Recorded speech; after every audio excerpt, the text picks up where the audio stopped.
Asal ada pesan, jangan memberikan jabatan kepada orang yang meminta. Tuh, kalau orang sudah minta tentu ada pamrih dan ada tendensi. Jangan memberikan jabatan kepada orang yang banyak ngeluarin duit untuk mencapai jabatan itu. Sebab apa? Kalau orang mendapat satu jabatan karena banyak ngeluarin duit, maka pekerjaan pertama yang akan dilakukan setelah mencapai jabatan itu ialah dia akan berpikir bagaimana caranya biar modal gua pulang. Orang jadi gubernur, jadi menteri karena banyak ngeluarin duit, belum dia sempat kerja buat kepentingan rakyatnya, dia lebih dulu akan berpikir bagaimana duit yang saya keluarin supaya pulang. Sisanya kalau ada, barulah untuk kepentingan rakyat, itu pun kalau keburu.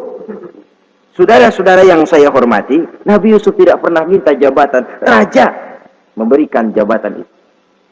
Dan tepat seperti takwil beliau, musim kemarau datang, rakyat dilanda kelaparan, lalu berbondong-bondong ke istana mencari bahan makanan. Yusuf langsung mendrop bahan makanan ini. Alhasil saudara-saudara, bahaya kelaparan ini sampai juga ke daerah tempat di mana Nabi Yakub tinggal. Lalu beliau utus anak-anaknya. Saya dengar di negeri Mesir ada seorang menteri muda yang tampan dan baik hati. Pergilah kau ke sana dan mintalah makanan darinya.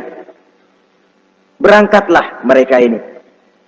Saudara-saudara, Nabi Yusuf lihat, ini saudara-saudara saya ini yang dulu nyeburin saya ke sungai. Sekarang pada antri minta jatah makanan. Kalau kita lagi di atas ngeliat orang di bawah kan enak, yang bawah kelagapan. Orang sedang berkuasa, namanya lagi berkuasa, ngomong apa juga benar. Orang kalau lagi berkuasa kentut bagus masih. Tapi kalau sudah jatuh, jangankan apalagi buang angin, batuk aja diomelin. Miskin batuk melulu. Di atas itu, posisi di atas gampang buat mob. Andai kata Nabi Yusuf waktu itu mau menteror, membalas saudara-saudaranya, kesempatan emas. Tapi memang hatinya hati yang mulia, jiwanya jiwa yang besar. Diberinya saudara-saudaranya itu makanan, tapi dia tidak memperkenalkan diri dan saudaranya pun tidak mengenali kalau itu Yusuf. Kalau kita kan yang enak, ingat nggak dulu saya diceburin ke sumur, sekarang gantian ya, ayo baris lo, gue ceburin atu-atu. Nabi Yusuf tidak, diberinya saudaranya makanan, lalu pesan, lain kali kalau kemari lagi mau mengambil makanan, saudaramu yang namanya Benyamin bawa ke sini. Tanpa dia saya nggak mau ngasih makanan lagi. Ya sudah, pulang saudara-saudaranya ini lapor kepada Nabi Yakub.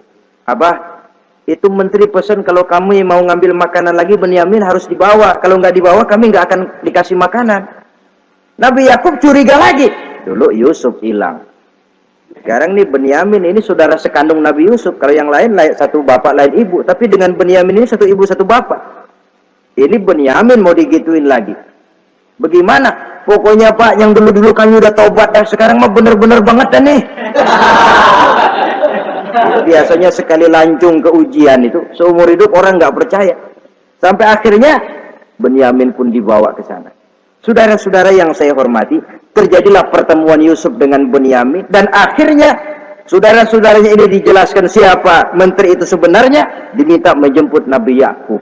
Bertemulah Nabi Yusuf dengan ayahnya Nabi Yakub alaihi salam. Adapun Kitfir sudah lama meninggal, Zulaikha pun sudah menjadi janda.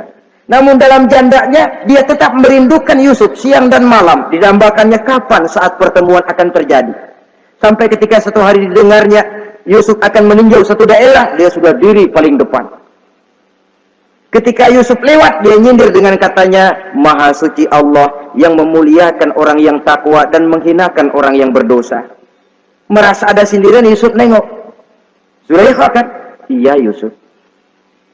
Kitfir bagaimana? Sudah meninggal. Lalu keperluanmu apa sekarang? Saya cuma memerlukan engkau Yusuf. Saudara-saudara, Nabi Yusuf akhirnya kawin dengan Zulaikha yang cantik, menawan, dan rupanya setelah kawin itulah Nabi Yusuf baru tahu bahwa Kitfir ternyata tidak bisa berfungsi sebagai suami. Dengan kata lain, puluhan tahun Zulaikha kawin dengan Kitfir, tetap perawan, utuh, awet.